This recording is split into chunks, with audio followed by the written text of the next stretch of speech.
अपने करियर में मैंने बहुत सारे इनकाउंटर कवर किए थे। एक दिल्ली में दिवाली से ऐन एक रात पहले अंसल प्लाजा, यहाँ बहुत फेमस पहला मॉल था शायद दिल्ली का, वहाँ की एक पार्किंग में इनकाउंटर हुआ था, जिसको लेकर बहुत सारे विवाद उठे थे। दिल्ली पुलिस के स्पेशल सेल ने किया था। मुझे याद है उस पूरी रात से लेकर सुबह तक मैं वहीं मौजूद था। और कैसे एक डॉक्टर फिर सामने आए जो अपने आप को विटनेस बताया, मथुरा के डॉक्टर थे, उन्होंने कहा कि उनके सामने किस तरीके से गोली मारी गई। तो वो सारी चीज़ें भी बड़ा उस वक्त सुर्खियों में भी रहा, विवाद में भी रहा। ये मैं इसलिए बता रहा हूँ कि आज की कहानी की ज़मीन तैयार कर रहा हूँ। आज की कहानी एक इनकाउंटर की, एक ऐसे इनकाउंटर की जिसको लेकर दो स्टेट की पुलिस आपस में भिड़ गई। एक पुलिस ने इनकाउंटर किया और दूसरी पुलिस ने उस पुलिस वाले को ही गिरफ्तार कर लिया जिन पुलिस की टीम ने इनकाउंटर में जाकर हिस्सा लिया था। कहानी हरियाणा के एक गैंगस्टर की है जिसके ऊपर 10 कत्ल के अलावा 40 से 45 क्रिमिनल केसेस थे। बहुत ही खूंखार टाइप का अपराधी जिसको लेके हरियाणा बल्कि इवन राजस्थान में भी पुलिस परेशान थी उसके क्राइम को लेकर। उसका गैंग लगातार बढ़ता जा रहा था, मजबूत होता जा रहा था और यहाँ तक कि उसकी गिरफ्तारी पे 1.25 लाख रुपए का इनाम भी रखा गया था। संदीप गाडौली, गुरुग्राम जो पहले गुड़गांव था, गुरुग्राम उसका पता था। और संदीप गाडौली एक कुख्यात गैंगस्टर जिसके धीरे धीरे जो सारे वो क्राइम कर रहा था उसकी वजह से उसके ऊपर सर पे रखा हुआ इनाम भी बढ़ रहा था और करीब 1.25 लाख रुपए उसके ऊपर हरियाणा पुलिस ने इनाम रखा था। पुलिस लगातार उसके पीछे थी, ढूंढ रही थी, पकड़ना चाहती थी, मारना चाहती थी, मौका नहीं मिल रहा था। इस दौरान में गैंगस्टर में आपस में भी बड़े गैंग वॉर होते हैं, लड़ाई होती है। जिस तरीके से संदीप गाडौली का कद बढ़ता जा रहा था क्राइम की दुनिया में और उसका खौफ और दहशत बढ़ती जा रही थी, उससे बाकी के कई गैंग परेशान थे। उन्हीं में से एक और गैंग था गुज्जर गैंग, जो संदीप गाडौली का दुश्मन था एक तरह का, और वो चाहता था कि वो रास्ते से हटे ताकि उनका वर्चस्व हो। ये लड़ाई चल रही थी, पुलिस अलग ढूंढ रही थी, गैंग वॉर अलग चल रहा था और संदीप गाडौली अपने गैंग के साथ दिन ब दिन मजबूत होता जा रहा था। वक्त बीतता जाता है, हरियाणा पुलिस उसकी तलाश में रहती है लेकिन पकड़ नहीं पाती। इस दौरान में गुज्जर गैंग का एक मुखिया जेल में बंद था और जेल में बंद रहते हुए ही उसने एक पुलिस अफसर के साथ सांठगांठ की और तैयारी ये हुई कि किस तरीके से संदीप गाडौली को रास्ते से हटाया जाए, उसका एनकाउंटर किया जाए। उस गैंगस्टर का एक भाई था, उस भाई की एक गर्लफ्रेंड थी। वो गर्लफ्रेंड भी गुरुग्राम की रहने वाली थी। उसने अच्छी खासी पढ़ाई की लेकिन फिर उसे लगा कि उसका अपना करियर मॉडलिंग की दुनिया में है, वो मॉडल बनना चाहती थी। मॉडल बनने की राह में उसकी कई लोगों से दोस्ती हुई। उन्हीं में से एक इस गैंगस्टर गुज्जर का भाई भी था जिसके साथ उसकी दोस्ती हुई।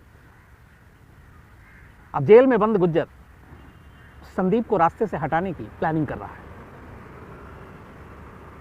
किसी तरह से हरियाणा पुलिस के एक अफसर को अपने साथ मिलाता है, साजिश बुनी जाती है और कहा जाता है कि यह काम तभी हो सकता है जब संदीप गाडौली के कोई ऐसा खास आसपास हो जो उसके पल पल की मूवमेंट की रिपोर्ट दे ताकि वो कब कहाँ कैसे है उस तक पहुंचा जा सके। नंबर 1। नंबर 2, संदीप गाडौली चूंकि 10-10 कत्ल, 40 से ज़्यादा केसेस, खूंखार क्रिमिनल, तो ये भी था कि अगर पुलिस या और कोई दूसरा गैंग उस तक पहुंचता है, करीब जाने की कोशिश कर सकता है, तो फिर वो सीधे गोली भी चला सकता है। तो साजिश ऐसी रची जानी थी कि जब उससे आमना सामना हो तो संदीप गाडौली के पास कोई हथियार ना हो, वो निहत्था हो। काम मुश्किल था लेकिन प्लानिंग चलती रही, धीरे धीरे वक्त बीता। इसके बाद गुज्जर अपने उस भाई की गर्लफ्रेंड का इस्तेमाल करने का सोचता है संदीप गाडौली के लिए एक हनी ट्रैप के जरिए। ये लड़की जो एक मॉडल थी, 20-21 साल की उम्र, बल्कि उस वक्त 19 साल की, उसका नाम था दिव्या पाहूजा, गुरुग्राम की रहने वाली। पिता उसके फ्रूट्स वेंडर थे, फलों की दुकान था। और माँ की खास बात यह थी कि गुरुग्राम में माँ का थोड़ा वर्चस्व ठीक ठाक था और एक पुलिस अफसर से अच्छी खासी जान पहचान थी। और वो कहते ये हैं कि दिव्या की माँ पुलिस के लिए एक तरह से इन्फॉर्मर का काम किया करती थी, मतलब एक मुखबिर का। तो गैंगस्टर जेल में है गुज्जर, गैंगस्टर संदीप गाडौली दूसरे गैंगस्टर के खात्मे की प्लानिंग कर रहा है, अपने भाई की गर्लफ्रेंड को इस्तेमाल करने की कोशिश कर रहा है एक पुलिस अफसर से मिलकर। इधर दूसरी तरफ जिस गर्लफ्रेंड को वो इस्तेमाल करना चाहता है उसकी माँ ऑलरेडी हरियाणा पुलिस के लिए मुखबरी का काम कर रही है। कुल मिला के कहानी में कई सारे मोड़ हैं। अब उस पुलिस अफसर जो दिव्या की माँ की जिससे जान पहचान थी, जिसको वो खबरें दिया करती थी, वो बीच में आते हैं और उस गुज्जर के जरिए जो दूसरे पुलिस अफसर थे, इन लोगों की आपस में मीटिंग होती है और तय होता है कि संदीप गडोली तक पहुंचने के लिए दिव्या का इस्तेमाल किया जाए। इसके बाद संदीप के करीबी एक दो दोस्तों तक दिव्या की पहुंच होती है और फिर उनके जरिए दिव्या आखिरकार संदीप गडोली तक पहुंचती है। दोनों में दोस्ती होती है। करीब महीने भर तक की दोस्ती के बाद दोनों एक दूसरे का भरोसा जीत लेते हैं और फिर 5 फरवरी 2016 को संदीप गडोली के कार में रात को दिव्या निकलती है गुरुग्राम से जयपुर के लिए।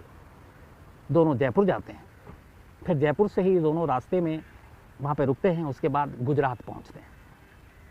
गुजरात से फिर दोनों मुंबई पहुँचते हैं। मुंबई में अंधेरी में एक होटल में चेक इन करते हैं। इस दौरान में जब इनकी गाड़ी चली तो गुरुग्राम की पुलिस लगातार संदीप गडोली और दिव्या का पीछा कर रही थी। रास्ते में कुछ ऐसे मौके भी मिले जब शायद संदीप गडोली का एनकाउंटर हो सकता था, लेकिन जोखिम ये था कि उस गाड़ी में दिव्या भी थी। गोलीबारी में हो सकता है कि दिव्या की भी जान को खतरा हो और गुरुग्राम पुलिस ऐसा चाहती नहीं थी। 5 फरवरी 2016 को दोनों निकलते हैं और 7 फरवरी को ये लोग मुंबई के एक अंधेरी के होटल में चेक इन करते हैं। इस दौरान में लगातार दिव्या अपनी मां के संपर्क में थी और मां ने उसे बता रखा था, कुछ कोडवर्ड दिए थे कि तुम्हें क्या बातें करनी है अगर तुम्हारे पास संदीप गडोली हो। जैसे उसमें एक ये था कि अगर तुम अकेली हो तो तुम बताओगे कि मेरी तबीयत ठीक है, डॉक्टर के पास से आई हो, तो मां समझ जाएगी कि तुम इस वक्त अकेली हो। और अगर तुम्हारे साथ संदीप है तो फिर कोडवर्ड दूसरा होगा। उसमें यह होगा कि मैंने दवा ले ली है और अब मैं ठीक हूं। इसका मतलब ये होगा कि दवा यहां पे ये है कि तुम्हारे साथ संदीप है। तो ये कुछ कोडवर्ड थे। 7 फरवरी 2016 सुबह करीब 11 बजे ऐसे ही एक मैसेज दिव्या के व्हाट्सएप से उसकी मां को जाता है।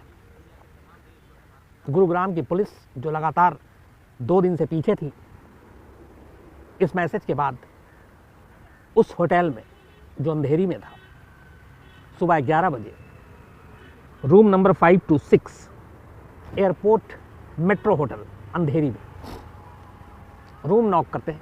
दरवाज़ा खुलता है। अंदर संदीप गडोली और दिव्या दोनों मौजूद हैं। संदीप को देखते ही जो पुलिस टीम थी सामने जो आई थी, दरवाज़ा जिसने खोला उसने कहा हरियाणा पुलिस। और इसके बाद पुलिस का कहना है कि इसी दौरान में संदीप ने अचानक पिस्टल उठाया और गोली पुलिस की तरफ चलाने की कोशिश की। जवाब में पुलिस ने गोली चलाई और इस गोलीबारी में कई गोली लगी और संदीप की मौके पर मौत हो गई। चूंकि हरियाणा पुलिस ने एनकाउंटर जाके मुंबई में किया, मुंबई का ज्यूरिसडिक्शन, आधे घंटे बाद मुंबई पुलिस को खबर मिलती है। मुंबई पुलिस की टीम वहाँ आती है, अपनी तरफ से जांच करती है।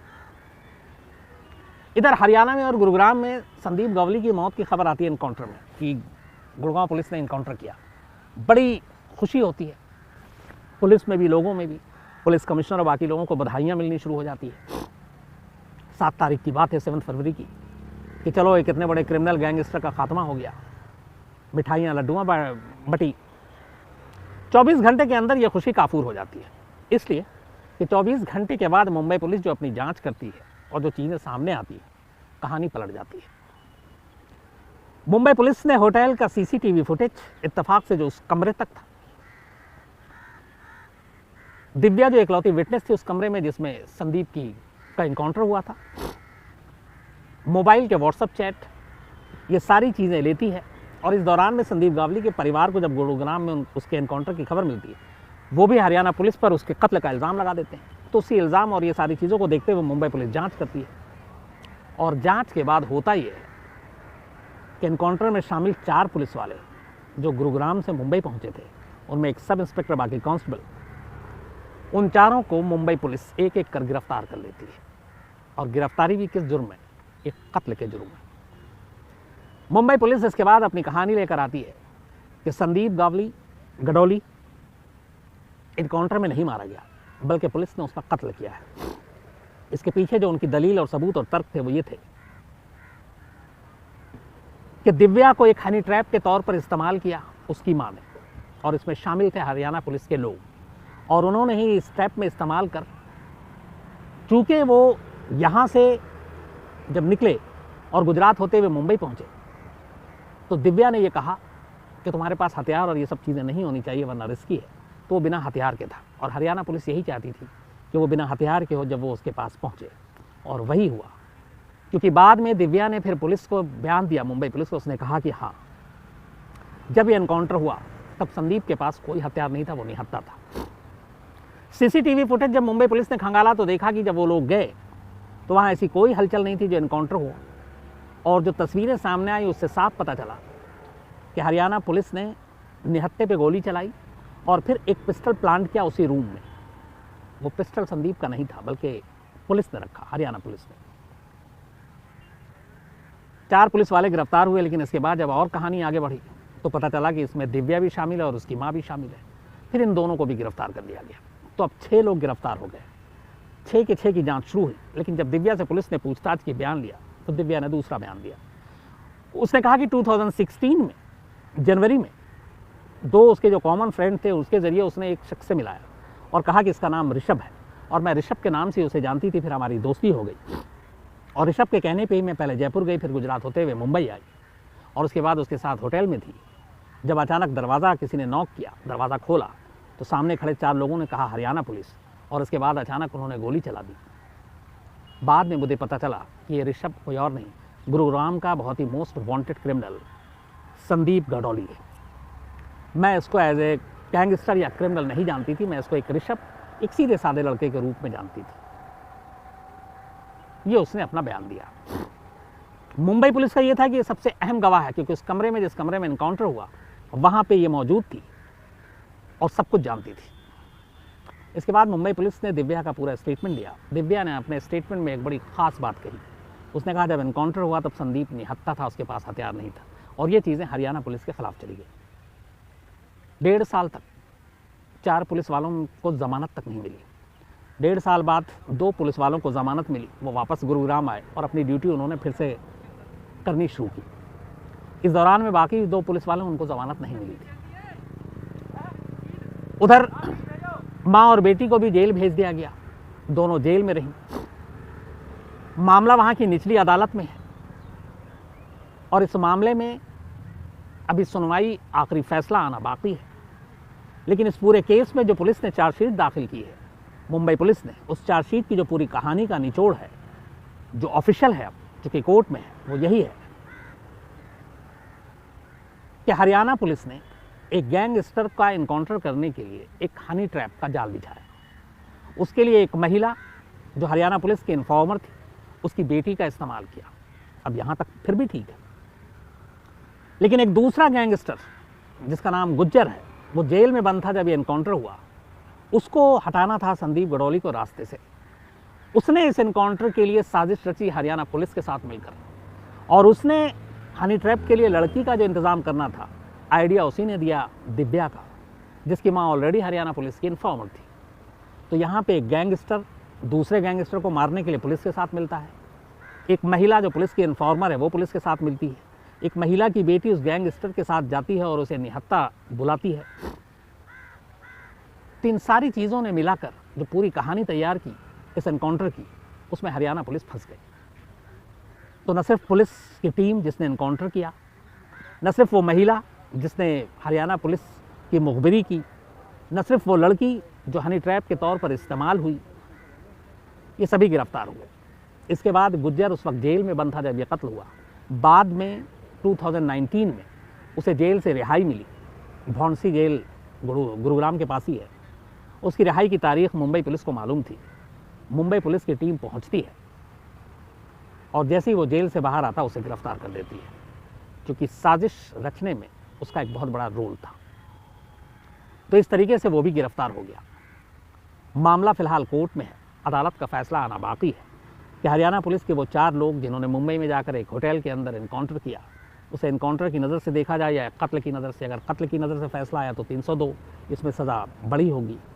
और इन माँ बेटी का क्या किया जाए, जो पुलिस की मुखबिरी भी करती थी और हनी ट्रैप का बेटी ने का इस्तेमाल भी किया गया, और उस गैंगस्टर के ऊपर सवालिया निशान जो जेल में रहते हुए पुलिस के साथ मिलकर अगर इस तरीके से इनकाउंटर की प्लानिंग करता है तो फिर ये पूरे पुलिस सिस्टम पर भी एक सवाल उठता है। तो कुल मिलाकर इसमें हर कैरेक्टर, हर किरदार अपने आप में उलझा हुआ है, मामला कोर्ट में है।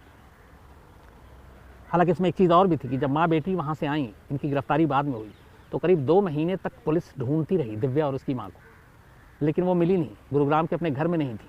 और इस दौरान में दिव्या लगातार सोशल मीडिया पे अपने पोस्ट भी कर रही थी, बड़े बड़े सितारों के साथ भी उसके फ़ोटो थे, एक्टिव थी, मॉल में जाकर शॉपिंग कर रही थी, मॉल के भी फ़ोटो डाल रही थी।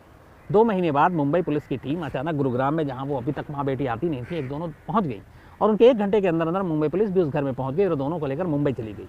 इससे एक सवाल यहाँ और शक ये भी उठा कि ये गिरफ्तारी नहीं बल्कि सरेंडर था। शायद मुंबई पुलिस ने माँ बेटी के साथ संपर्क किसी तीसरे पर्सन के ज़रिए किया और उनसे बातचीत की और उन्हें सरेंडर के लिए तैयार कराया, ताकि इस केस में हरियाणा पुलिस के खिलाफ केस को मजबूत किया जा सके। एक पॉसिबिलिटी ये भी है। अब देखिए इस केस का अंजाम क्या होता है, लेकिन पूरे एनकाउंटर की कहानी वाकई अपने आप में फिल्मी जैसी है। तो आज इस कहानी में इतना ही, लेकिन कहानी ख़त्म करूं उससे पहले कुछ मेल हैं। एक मनोज गौड़ इसी जगह पे आए थे मिलने के लिए और कई बार शिकायत की कि सर आप मेरा नाम नहीं लेते हैं, तो मनोज गौड़ साहब उन्होंने कुछ कहानी भी भेजी है। तो आज आपकी शिकायत दूर हो गई होगी, क्योंकि कई बार ऐसा होता है कि बहुत सारी चीज़ों में आदमी उलझ जाता है, भूल जाता है।